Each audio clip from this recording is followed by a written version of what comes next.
ధ్యానంలో ఉన్నప్పుడు ఒక ముఖ్యమైన అబ్జర్వేషన్. ఆహ్, వాక్యాన్ని అనుకూలంగా బోధించడము ఒక పెద్ద ప్రమాదకరమైన సంఘాలలో జరిగే ఒక ప్రమాదకరమైన విషయము. దేర్ ఈస్ ఎ సైన్స్ అన్నమాట. హెర్మన్యూటిక్స్ అని అంటారు దాన్ని. అంటే దేవుని వాక్యాన్ని సరిగా విభజించి దాన్ని బోధించడం అన్నమాట. సత్యవాక్యమును సరిగ్గా ఉపదేశించాలి అని పౌలు అంటాడు కదా! So, how you understand Bible and how you interpret Bible. దేవుని ఆలోచన ప్రకారము దేవుని వాక్యాన్ని మనం అర్థం చేసుకోకపోతే, సైతాను గూడా యేసయ్య దగ్గరకొచ్చినప్పుడు టెంప్ట్ చేసినప్పుడు దేవుని వాక్యంలోకెళ్ళే యేసయ్యని టెంప్ట్ చేస్తాడు. చేస్తే యేసయ్య కూడా దాన్ని కౌంటర్ చేయడానికి మళ్ళా వాక్యమే తీసుకుంటాడు. కీర్తన గ్రంథంలో రాసి ఉన్న ప్రవచనాలు తీసుకుంటాడు. ఇక్కడి నుంచి నువ్వు దూకితే నీ దేవదూతలు రక్షిస్తారు గదా! నువ్వు దుంకిరాదు ఇక్కడి నుంచి అని యేసయ్యని అడుగుతాడు. సో, ఎక్కువ క్రైస్తవులను గాని, విశ్వాసులను గాని, ముఖ్యంగా సేవకులను గూడా దేవుడు వాక్యంలో మనం ఎంత డీప్‌గా పోయేటప్పుడు సైతాను గాడు వాక్యంలోకెళ్ళి మనల్ని పక్కకు తప్పిస్తాడనమాట. అందుకనే ఒక క్రమమైన వాక్యాన్ని ఎట్లా వ్యాఖ్యానించాలో దానికొక పద్ధతి పెట్టిండు. మనకు యోబు గ్రంథంలో అది కనబడతది. యోబు గ్రంథం ఓపెనింగ్ అందరికీ తెలుసు గదా! ఆహ్, దేవునికి, సైతానుకి మధ్యలో ఛాలెంజ్ అయితది. ఒకసారి చదువుతాను అక్కడ. మొదటి ఓపెనింగ్ ఆహ్, చాప్టర్‌లో ఉంటది. యోబు గ్రంథంలో. దేవుడు సాక్ష్యం ఏం చెప్తుంటాడంటే ఆహ్, 8వ వచనము మొదటి అధ్యాయంలో ఉంటది. అందుకు యెహోవా, నీవు నా సేవకుడైన యోబు సంగతి ఆలోచించితివా? అతడు యథార్థవంతుడు, న్యాయవంతుడునై దేవుని యందు భయభక్తులు కలిగి చెడుతనమును విసర్జించినవాడు. భూమి మీద అటువంటి వాడెవడునూ లేడు. దేవుని క్లెయిమ్ అన్నమాట ఇది. దేవుడు అంటుండు, నా సేవకుడు అయిన యోబు అంటుండు. మనం చూస్తే యోబు యాజకునిలాగా ఎక్కడ ప్రదర్శించలేదు కదా! యోబు ఒక సక్సెస్‌ఫుల్ ఇండివిడ్యుయల్‌గా ఉంటాడు. అన్ని ఆస్తిపాస్తులుంటాయి. అంతా సర్వే ఉంటది. యోబుకున్న పాపులారిటీ, యోబుకున్న ప్రత్యేకతలన్నీ గూడా మనకు అదే యోబు గ్రంథంలో ఆహ్,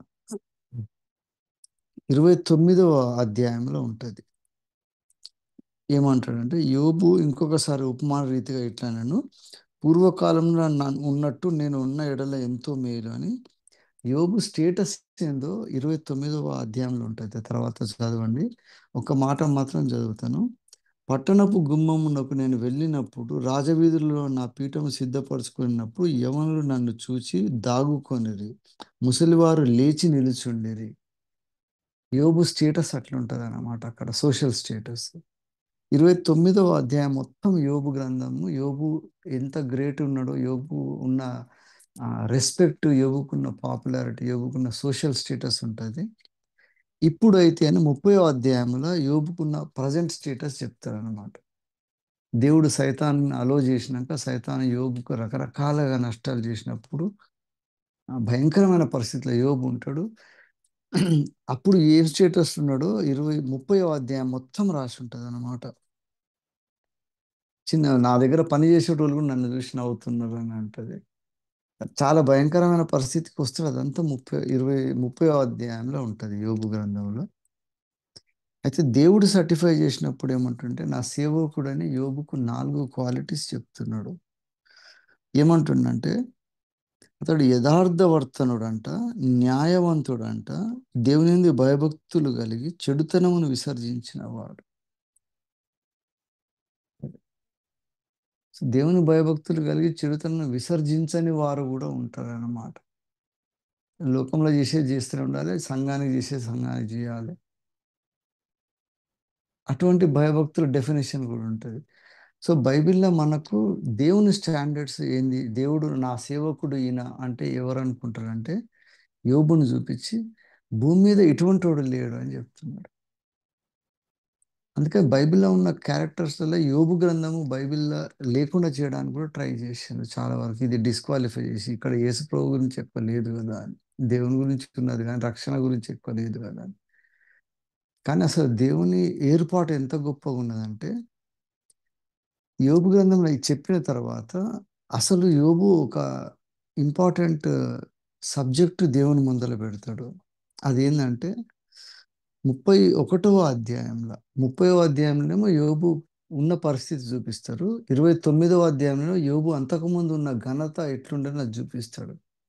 29, 30 అయినాక 31వ అధ్యాయంలో మొత్తం యోబు చాలా విషయాలు చెప్పిన తర్వాత లాస్ట్‌కి ఏం రాసి ఉంటదంటే ఇక్కడ యోబు వాక్యములు ఇంతటితో సమాప్తం ఆయను అని రాసినాడు. తర్వాత 32వ అధ్యాయం స్టార్ట్ అవుతుంది. 31వ అధ్యాయంలో యోబు మాట్లాడిన మాటలు మనకు చాలా అవసరమైనవి అన్నమాట. అక్కడ యోబు యూజువల్‌గా అందరూ టచ్ చేయని సబ్జెక్ట్ టచ్ చేస్తాడు. యోబుకున్న దేవుడు యోబుకు అటువంటి సర్టిఫికేషన్ ఎందుకు ఇచ్చిండు? ఈయన ఇటువంటి 4 ముఖ్యమైన కారణాలున్న నా సేవకుడు అంటుండు. మనమందరేమో సేవకుడు అంటే తప్పకుండా థియాలజీ చేసో లేకపోతే సంఘ కాపరి అయినోడే సేవకుడు అనుకుంటున్నాం కదా! యోబు అట్లా లేకుండే. 29వ అధ్యాయంలో చూడండి యోబు అక్కడున్న సమాజంలో యోబు పరిస్థితి ఎట్లుంటదంటే ఆయనని దేవుడు అంటుండు ఈయన నా సేవకుడు. మొత్తం భూమి మీద కూడా ఇటువంటోడు లేడని అంటుండు. అని యథార్థవర్తుడు, న్యాయం కలిగిన వాడు, భయభక్తులు కలిగి చెడుతనాన్ని కూడా విసర్జించండి. 4 క్వాలిటీస్ పెట్టుకొని ఉండాలి. ఆ 4 క్వాలిటీస్‌లో ముఖ్యంగా యోబు మాట్లాడిన మాటలు చూస్తే మనకు అర్థమైతది. 31వ అధ్యాయంలో ఉంటది. యోబు ఏమంటుండంటే, "నేను నా కన్నులతో నిబంధన చేసుకుంటిని. కన్యకను నేను ఎలాగు చూడగలను? అలాగు చేసిన యెడల పరమందున్న దేవుని ఆజ్ఞ ఏమాగును?" అంటున్నాడు. కన్నులతోటి నిబంధన చేసుకున్నాడు. కన్ను దృష్టి కూడా చెడుతనం లేకుండా ఉండాలని యోబు అంటున్నాడు. తర్వాత నూతన బంధనకొచ్చినాక యేసయ్య అంటాడనమాట. ఒక చెడు దృష్టితోటి ఒక స్త్రీని చూస్తే కూడా నువ్వు నా దృష్టిలో నువ్వు వ్యభిచారం చేసినావు గదా! అంటాడు. పాత నిబంధనలో ఉన్న ఆజ్ఞలలో వ్యభిచారం చేయొద్దని ఉన్నది గదా! ఆ ఆజ్ఞ అసలు అర్థం ఏందంటే ఫిజికల్‌గా వ్యభిచారం కాదురా! నీ ఆలోచన విధానంలోనే చెడుతనం ఉండొద్దు అని అన్న పాయింట్ ఆఫ్ వ్యూ యేసయ్య నూతన బంధనంలో చెప్తాడు. ఆ ఆజ్ఞ నెరవేర్పు నా లోపల జరిగిందని. చెప్పినప్పుడు ఈ స్టాండర్డ్ యోబు అప్పుడే మెయింటైన్ చేస్తుంటాడు. నా కళ్ళతో నిబంధన చేసుకున్న ఒకవేళ కన్యకను నేను తప్పు చూస్తే దేవుని ముందల ఏం చెప్పుకోగలుగుతాను అంటాడు. అది యథార్థ వర్తనలో ఉన్నదన్నమాట. న్యాయము, యథార్థత ఉంటుంది. ఇంకొకటి మనం 9వ వచనంలో చూడు. నేను హృదయమున పరస్త్రీని మోహించిన యెడల, నా పొరుగువాని ద్వారమున నేను పొంచి ఉన్న యెడల అంటున్నాడు. ఈ పాయింట్ ఆఫ్ వ్యూలో యోబు అడ్రెస్ చేస్తున్నాడు. ఇదంతా కూడా ఫిజికల్ యాస్పెక్ట్‌లోకి వచ్చింది గదా! ఇంకొకటి ఎమోషనల్ యాస్పెక్ట్‌లోకి వస్తది. అదేమంటుండంటే ఇది యోబుకున్న ఇంకొక ఎక్స్ట్రార్డినరీ క్యారెక్టర్ ఏందంటే, ఇదే 31వ అధ్యాయంలో 29వ వచనంలో ఉంటది. నన్ను ద్వేషించిన వానికి కలిగిన నాశనమును బట్టి నేను సంతోషించిన యెడల, అతనికి కీడు కలుగునప్పుడు చూచి నేను ఉల్లసించిన యెడల, నేనలాగు చేయలేదు అని ప్రాణము నేను శపింపలేదు. పాపము చేయుటకు నా నోటికి నేను చోటియ్యనే లేదు అంట. ఈ క్వాలిటీ చాలా కష్టం అన్నమాట అసలు. మన శత్రువులు నాశనం అయిపోయేటప్పుడు వాళ్ళు డి నెగెటివ్‌లో ఉన్నప్పుడు, వాళ్ళకి అవమానం కలుగుతున్నప్పుడు, అప్పుడు నేను సంతోషించిన యెడల దేవునికి వ్యతిరేకంగా ఉన్నా గదా! అంటాడు యోబు. మనమైతే గ్యారంటీ అనుకుంటాం గదా! వీడు నాకు ఎదురు తిరిగిండు లేకపోతే మన సైడ్ లేడు కాబట్టి వాడు నాశనం అయితా ఉంటే మనము బయటికి ఏమన్నా మాట్లాడొచ్చు కానీ లోపల సంతోషపడుతుంటాం వాడు. యోబు ఎంత ఎక్స్ట్రార్డినరీ చూడు. నన్ను ద్వేషించిన వారికి కలిగేడు నాశనమును బట్టి నేను సంతోషించిన యెడల అంత యథార్థవంతుడనమాట యోబు. ఒకవేళ అట్లా సంతోషిస్తే గూడా నేను దేవుని ఎదుట తప్పు చేసినట్టు అయితది గదా! ఆయన కళ్ళతోటి నిబంధన చేసుకొని ఆయన ఇన్‌సైడ్ క్లెన్జింగ్ ఉన్నది. బయట నాలుగు ప్రకారం అసలు దేవుడు ఆయనని ఏం చేస్తుండో గాని, నాకు ద్వేషం చేసినా గూడా, నాకు శత్రువైనా గూడా, వాడు కష్టంలో ఉన్నప్పుడు వాని కష్టాన్ని చూసి నేను సంతోషించకూడదంట. ఇది వండర్‌ఫుల్ క్యారెక్టర్ అన్నమాట. మనం డెవలప్ జేసుకోవాలి. ఎందుకంటే చాలా సార్లు మనం కమ్యూనిటీగా పుడతాం కదా. నలుగురు ఎదురు కలిసినప్పుడు రకరకాల అభిప్రాయాలన్నీ కలుస్తుంటాయి. అభిప్రాయాలలో కొన్ని మనకు నచ్చుతాయి, కొన్ని మనకు నచ్చవు, కొన్ని మనకు వ్యతిరేకమైన అభిప్రాయంతో ఉంటాయి. ఎంతవరకు అయితే అంటే కొన్నిసార్లు కొట్టుకొని ఒకరినొకరు చంపుకునే పరిస్థితికి వచ్చింది. సంఘాలలో కూడా కొన్ని అభిప్రాయాలు మారిపోయి నేను అధికారం, నువ్వు అధికారం ఉండాలని సంఘాలలో ఒక్కొక్క మనుషుల క్యారెక్టర్‌లను చెడగొట్టడం పెట్టిండు. కొన్ని కుటుంబాలు నాశనం చేస్తున్నారు. సంఘంలో దేవుని ఆత్మ లేకుండా చేయడానికి కూడా వాడు నాకు విరోధి కాబట్టి సంఘం అన్నా పోనీ ఏమన్నా గానీ వాడు నాశనం కావాలని వాని నాశనాన్ని కోరేటోళ్ళుంటారు. యోబు దానికి అదర్ సైడ్ ఉన్నవాడు. ఒకవేళ ఎవడన్నా అట్లా ఉంటే గూడా, ఒకవేళ నేను అటువంటి వాడి కష్టకాలంలో ఉండి నా శత్రువు కష్టపడుతున్నప్పుడు, వాడు అవమానపడుతున్నప్పుడు, నేనది జూసి సంతోషించిన ఎడల దేవుని ముందర నా ఫేస్ ఎట్లా చూపించుకుంటానంటాడు యోబు. అది క్వాలిటీ అన్నమాట. అందుకే యోబు నరులందరూ ఇట్లా ఇంత నీతిమంతుడోడుండా వీన్ని ఉంటే ఈయనని నువ్వు ఏమన్నా టెంప్ట్ జెయ్యు అని సైతానుకు దేవుడు ఛాలెంజ్ జేస్తాడు. యోబు మీద అంత కాన్ఫిడెన్స్ ఎందుకుందంటే, యోబు కండ్లతోటి నిబంధన చేసుకుండు. తర్వాత ఎమోషన్స్ తోటి నిబంధన చేసుకుండు. ఇంకొకటి ముఖ్యమైనదుంటది. యోబు ఈ 31వ అధ్యాయంలోనే ఆహ్, ఈ వచనం చూడండి. 32, 33వ వచనం. యోబు 31, 33లో ఉన్నది. ఆదాము చేసినట్లు నా దోషమును దాచిపెట్టుకొని మహాసమూహమునకు భయపడినను, కుటుంబముల తిరస్కారములకు భయపడినను, నేను మౌనముగా నుండి ద్వారము బయటికి వెళ్ళక రొమ్ముతో నా పాపమును కప్పుకొనిన ఎడల పరమందున్న దేవుని దృష్టికి నేను వేషధారినగుదును. మనమందరము ఆదాము పాపం అంటే వేరేగా చూస్తున్నాం గదా. ఆదాము పాపం చేసింటే దేవుని ఆజ్ఞ అతిక్రమించినది అంటుండు. ఇక్కడ ఆదాము చేసిన పాపంలో అసలు కారణము యోబు చెప్తున్నాడు చూడండి. ఆదాము చేసినట్టు నా దోషమును దాచిపెట్టుకొనిన ఎడల. అందుకనన్నమాట దోషం దాచిపెట్టుకున్నవాడు వర్ధిల్లడు గానీ, అది ఓపెన్ చేసినప్పుడు వాడు దేవుడు దాన్ని ఆశీర్వదిస్తాడు. మనకిది సామెతల గ్రంథంలో ఉంటది. 28వ అధ్యాయంలో అతిక్రమములను దాచిపెట్టువాడు వర్ధిల్లడు. వాటిని ఒప్పుకొని విడిచిపెట్టువాడు కనికరము పొందును అని. అతిక్రమం దాచిపెట్టుకోవడం అన్నమాట.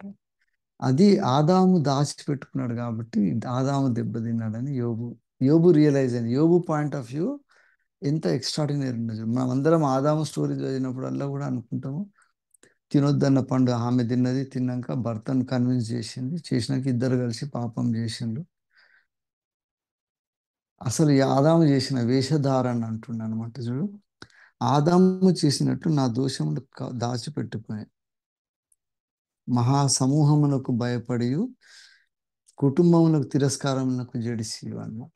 ఇప్పుడు చాలామంది దేవుని రక్షణలోకి రాకపోవడానికి కారణం ఏందంటే ఇదే అన్నమాట. మహాసమూహమును చూసి భయపడుతున్నారు. తిరస్కారం, కుటుంబంలో తిరస్కారం వస్తది గదా అని యేసయ్యని నమ్మిన యేసయ్య గురించి కన్విన్స్ అయినా గూడా వాళ్ళు ఓపెన్‌గా వచ్చి యేసయ్య పక్షం ఈయన దేవుడు అని ఒప్పుకోకపోవడానికి కారణం ఏందంటే కుటుంబం నుంచి తిరస్కారం వస్తది. కుటుంబం అందరితోటి మంచిగుండాలనే ఒక ఆలోచన. ఇంకొకటి జనసమూహం ముందు గూడా వాళ్ళు తిరస్కారం ఉండొద్దు గదా. పబ్లిక్‌లో అందరూ మెచ్చుకోవాలి గాబట్టని యేసయ్యని పక్కకు పెట్టేయడం. ఈ క్యారెక్టర్‌ని ఏమంటుండంటే, పరమందున్న దేవుని దృష్టికి నేను వేషధారి అగుదును అంటుండు. వేషధారులను గూడా దేవుడు ఇష్టపడడు. అందుకని యథార్థవర్తనులు, వేషధారులు 2 అపోజిట్ వర్డ్స్. మనం గూడా యథార్థవంతులమైన అందుకనే యోబుకిచ్చిన టైటిల్‌లల్ల ముఖ్యమైనది ఆయన యథార్థవంతుడు అని ఉంటది. అందుకని పాపం చేసినప్పుడు యథార్థవంతుడు ఏం చేస్తాడంటే, ఆ పాపాన్ని ఒప్పుకుంటాడు గాబట్టి, దాచిపెట్టాడు గాబట్టి, ఆయన యథార్థవంతుడు, వేషధారి కాడు అన్నమాట. ఆదాము గూడా ఫస్ట్ మిస్టేక్ చేసినప్పుడు ఎంబడే హవ్వ మీద ఏసి ఏదో ఎస్కేప్ అయిదామని ట్రై చేస్తాడు. అప్పుడు దేవుడు అంటాడు అసలు ఆదాము పాపం అనే ఉంటది గానీ, హవ్వ పాపం అని బైబిల్‌లో ఎక్కడ రాసి ఉండదు.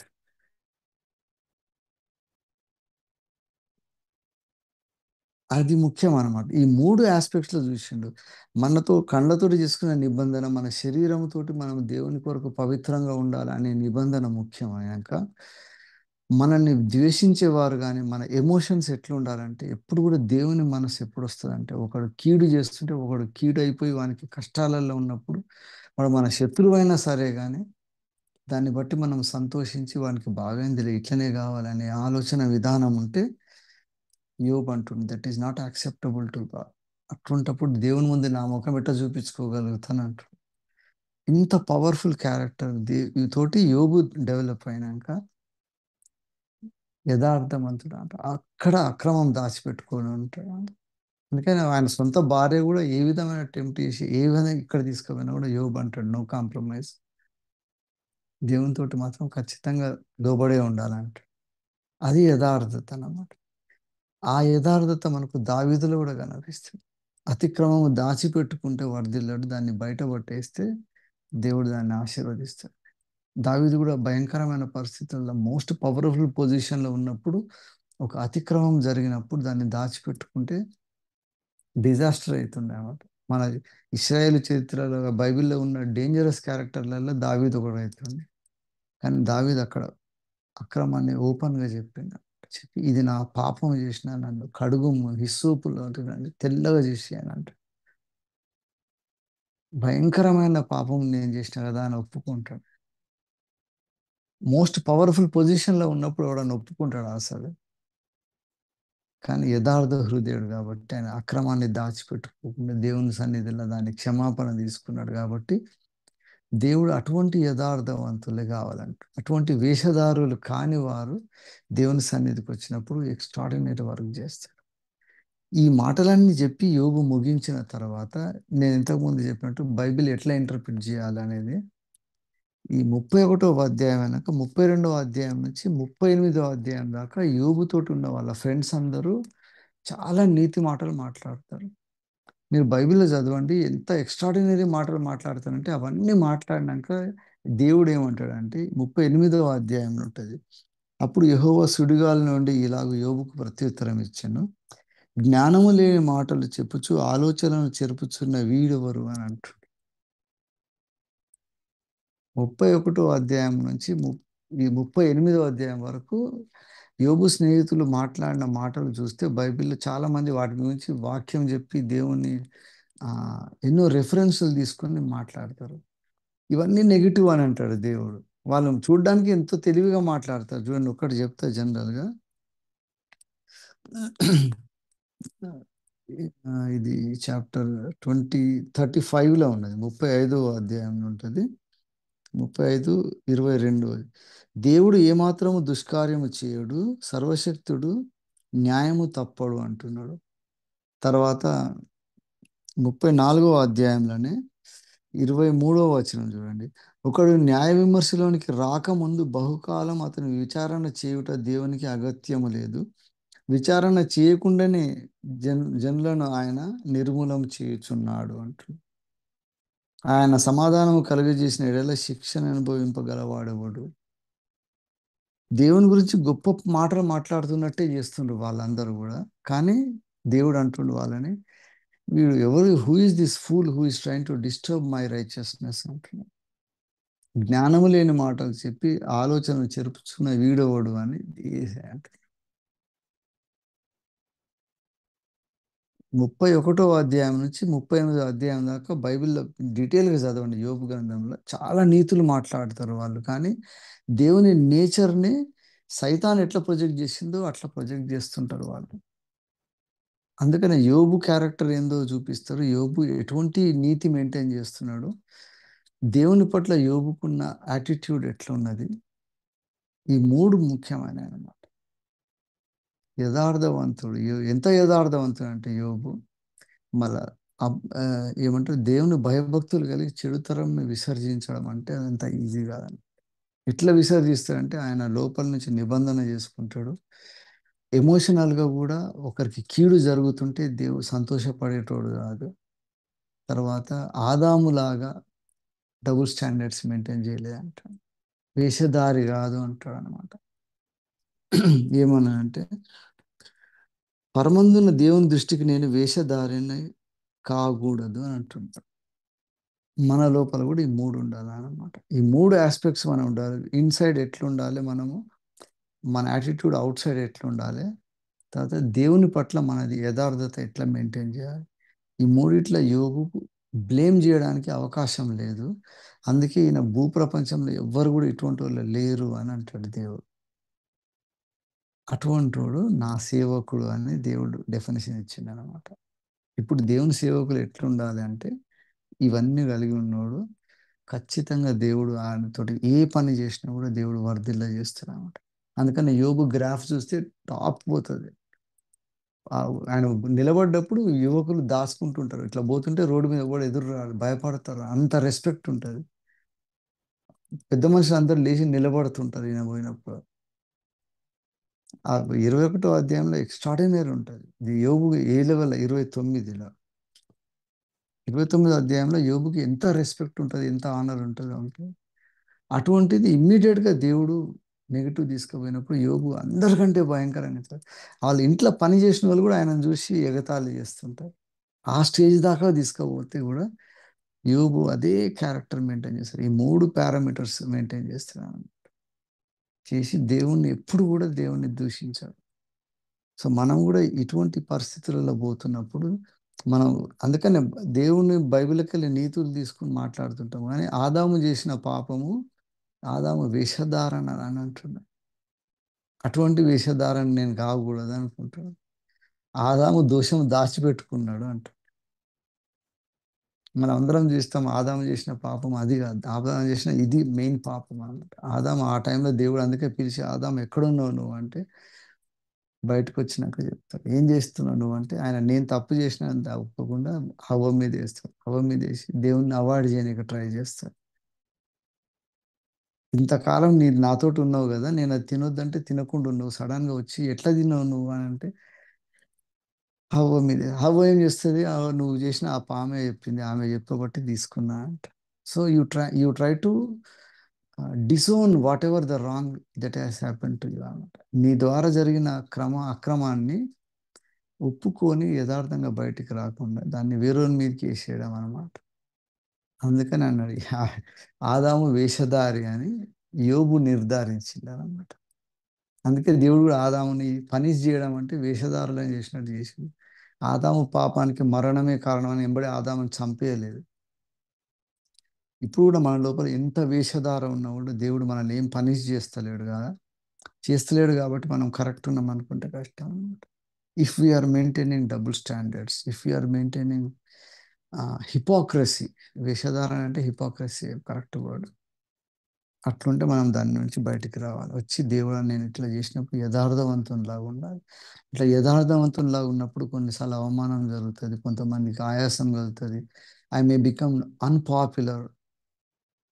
జనులకు భయపడతాను చూడు, కుటుంబానికి తిరస్కారం అంటది. తర్వాత జనులందరిని చూస్తే కూడా భయపడతామంట. పబ్లిక్లో నా ఒపీనియన్, నా ఇమేజ్ ఖరాబ్ అవుతుంది అని ఇవన్నీ అనుకున్నప్పుడు వాడు యథార్థవంతుడు కాలేడనమాట. సో అటువంటి ఇమేజ్లో ఉండకుండా యోబు కాపాడుకుంటాడు. అటువంటి సచ్ ఎ గ్రేట్ క్యారెక్టర్ అనమాట.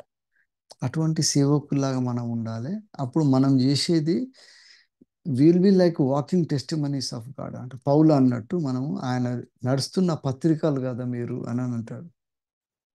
అప్పుడు మనం నోట్ తెరిచి ఏది మాట్లాడినా కూడా అదే ప్రసంగం అవుతుంది, అదే సంఘం అవుతుంది. అక్కడనే యేసయ్య అనే లోకం గుర్తుపడుతుంది. అరే యేసుప్రభువు నమ్మేటోళ్ళు అంటే ఇట్లున్నారు చూడని చెప్పొచ్చు. అప్పుడు దేవుడు యోబు గురించి ఎట్లా సాక్ష్యం చెప్పిండో సమాజం అంతా కూడా అట్లా చెప్తుంది. ఇట్లా ఉన్నాడండి వీడు, నిజంగా వీళ్ళ ఈయన ఎవరిని ఫాలో అవుతుండో కానీ దట్ పర్సన్ ఈజ్ ఎక్స్ట్రాడినరీ అని చూసినప్పుడు ఆ ఎవరు ఆయన అన్నప్పుడు మనం యేసయ్యని చూపిస్తూ ఉంటాం అనమాట. యేసయ్య లోపల ఉన్న ఈ ముఖ్యమైన యోబు మాట్లాడిన ఈ మూడు క్యారెక్టర్స్ మనకి యేసయ్య జీవితంలో ప్రతి స్టేజ్లో కనిపిస్తుంది. యేసయ్య కూడా యథార్థవంతుడు ఉంటాడు, న్యాయం తప్పని వాడు ఉంటాడు. ఎవరైనా పాపం చేసినంటే నా లోపల పాపం ఉంటే స్థాపించి చూపించని చూడడం ఉంటాడు. అంత కాన్ఫిడెన్స్ అండ్ గట్స్ ఉంటాయి అన్నమాట. అదే మనం కూడా ఇప్పుడు అట్లా చెప్పాలని దేవుడు అంటుంటాడు. మనమేమో తప్పే అందరం పాపం చేసిన అని ఎప్పుడు మనం పాపంలో ఉన్నట్టే మాట్లాడతాం. నెవర్. అసలు నేను యేసు ప్రభువుని నమ్మినాక పాపం ఎట్ట చేస్తా నేను? చూపి నాలో ఏమైనా పాపం ఉంటే అని అనగలగాలి. అది గర్వం కాదు. అది దేవుని రక్త ప్రభావంని బట్టి అతిశయించాలన్నమాట. అందుకని యేసయ్యను బట్టి అతిశయించడం తప్పు కాదు గానీ, మనం ఇంకా వేరే రీజన్ తోటి ఏది అతిశయించినా దేవుడు ఒప్పుకోడు. సో, యోబుకున్న ఈ గుణ లక్షణాలు చూడాలి. బైబిల్‌ని చదివినప్పుడు కూడా ప్రోగ్రెసివ్ ఇంటర్ప్రిటేషన్ ఆఫ్ బైబిల్ అంటారు. అందుకనే 31వ అధ్యాయం నుంచి 32వ అధ్యాయం నుంచి మొదలుపెట్టుకుంటే 38వ అధ్యాయం దాకా యోబు గ్రంథంలో ఉన్న వాక్యాలన్నీ కూడా దేవుడు మూటగట్టి ఏమంటుండంటే, ఆలోచన చెడిపే తెలివి తక్కువోడు వీడు మాట్లాడేది ఏం మాటలా అని అంటుండు. సో, యోబు 31 నుండి 38 వరకు మనం కొటేషన్ తీసుకొని 32వ అధ్యాయం నుంచి దాని నుంచి దేవుని గొప్పతనం చెప్పుదాం అన్నప్పుడు అది ఇంటర్ప్రిటేషన్‌లో రాంగ్ అయిపోతదనమాట. అందుకని సైతాను గూడా అందుకనే వాక్యంలోకెళ్ళి మనల్ని తప్పు తీసుకోబోతున్నాడట. ఎవరిని విమర్శించకుండా గూడా దేవుడు ఆయనని చేయగల సమర్థుడు అని దేవునికున్న పవర్‌ని ఎక్స్‌ప్లెయిన్ చేద్దామని వాళ్ళు ఈ స్టేట్మెంట్స్ ఇస్తా ఉంటారనమాట. ఏమంటాడు చూడు, ఒక న్యాయ విమర్శనానికి రాకముందు బహుకాలము అతని విచారణ చేయకయే చేయుట దేవునికి అగత్యము కాదు. విచారణ లేకుండానే బలవంతులను ఆయన నిర్మూలన చేయుచున్నాడు అనే స్టేట్మెంట్ ఇస్తుంది. ఇది పట్టుకొని దేవుని గురించి చెప్పొచ్చు. దేవునికున్న పవర్ ఎంతుందంటే దేవుడు జస్టిఫై చేసే అవసరమే లేదు. ఆయన ఎవరినైనా శిక్షించాలనుకుంటే శిక్షిస్తాడు. ఎవరేం చేస్తుర్రో ముందే తెలుసు కాబట్టి ఆయన ముందే రక్షిస్తాడు, శిక్షిస్తాడని అనుకోవచ్చు. అట్లా చేయడం తప్పనమాట. ఇప్పుడు నిన్న మొన్ననే ఆశీర్వాదం పాస్టర్ గారికి ఒక చిన్న పిల్లోడు పాప పుట్టింది. అదే రోజు చనిపోయింది. దాని గురించి ఇప్పుడు ఆలోచిస్తే ఏమంటారు? దేవుడు ఎవరినైనా శిక్షించిండా? లేకపోతే ఆమె ఏం చేసిండు? ఆహ్, ఆ పాప పెద్దగయినంక ఏమైతుండేనో? ఇవన్నీ ఆలోచించి దేవుని గురించి మనం డిసైడ్ చేస్తామనమాట. ఈ తెలివి తక్కువ కామెంట్‌లే వస్తాయన్నమాట అక్కడ. డిసైడ్ చేసేసిండు దేవుడు. విచారణ చేయకుండానే దేవుడు డిసైడ్ చేసుకోవచ్చని అనుకుంటారని. అట్లా ఇంటర్ప్రిట్ చేయడము వాక్య విరుద్ధం అన్నమాట. అది ఇప్పుడు యోబుకున్న ఫ్రెండ్స్ అందరూ ఇటువంటి మాటలు చెప్తా ఉంటారు. అది బైబిల్‌లో ఉంది. ఇది ఒక్కటే సెపరేట్‌గా వాక్యం తీసుకొని మనం దేవునికి ఇట్లా పవర్ ఉంది. Omnipresent and omnipotent God కాబట్టి he has taken a decision. So, we have to justify అన్నిక లేదది. దేవుని ఆలోచనలు మన ఆలోచనలకు ఎక్కడ 1% కూడా మనం రీచ్ కాలేము కాబట్టి, మనం యథార్థంగా ఉండాలి. మనం జడ్జిమెంటల్‌గా ఉండదు. ఒకనికి నష్టం జరిగితే మనం దాని మీద జడ్జిమెంట్ పాస్ చేయడము యోబు అంటాడు. That is impossible. అట్లా చేస్తే నేను దేవుని ముందు ఎట్లా చూపించుకుంటా మొఖం అంటాడు. సో, ఇంత సెన్సిటివ్‌గా మనం తయారైనప్పుడు దేవుని స్వభావం తెలవకుండానే మనుషులు మన లోపల చూస్తారు. చూసి వావ్!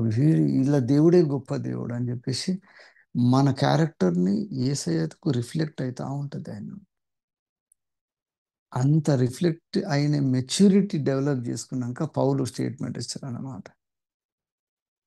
యేసయ్యని ఎట్లా ఫాలో అయితున్నా మీరు అట్లా నన్ను ఫాలో కాండి అని అంటాడు.